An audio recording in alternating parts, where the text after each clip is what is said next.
Now, Steve, where are we now? I think we're at a difficult time. So there have been improvements this past year. The U.S. Embassy in China and the consulates issued 80,000 visas to Chinese students to come to the United States, which was great. And I think if the Trump administration had still been in office, I'm not sure if that would have been done. So there have been improvements on the margins, but by and large, the relationship remains where it was at the end of the Trump administration, and the rhetoric is troublesome. Earlier, I interviewed the former Chinese ambassador to the United States, Ambassador Cui Tiankai, and asked him about whether he agreed, as some say there's a new Cold War or Cold War 2.0 between China and the United States. He said he definitely disagreed. We are not in a Cold War 2.0.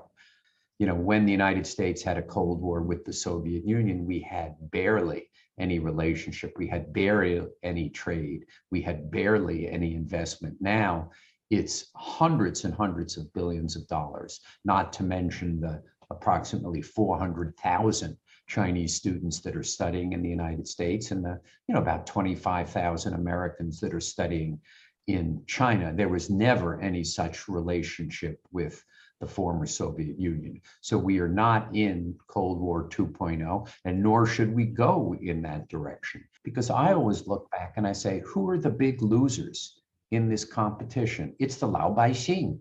It's the ordinary people who lose. So if you don't educate and instead you spend the money on a weapon, who loses? Well, when I first went to Asia, we were, thousands of my classmates and friends were dying in the rice paddies of Vietnam.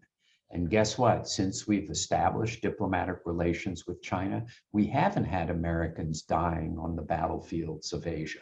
And in the prior 4 decades, whether it was with Japan, whether it was with Korea, whether it was with Vietnam, we had hundreds of thousands of Americans that had died. And I don't think the people hear clearly enough that this relationship, the U.S. China relationship, has been the foundation for peace in Asia. And they're always talking about the problems and not focusing on the fact that people my age, my classmates, died.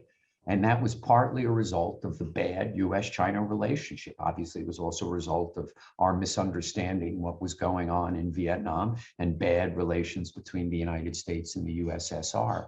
But there's not enough understanding of the peace that has been brought, and there's much discussion of potential conflict between the United States and China.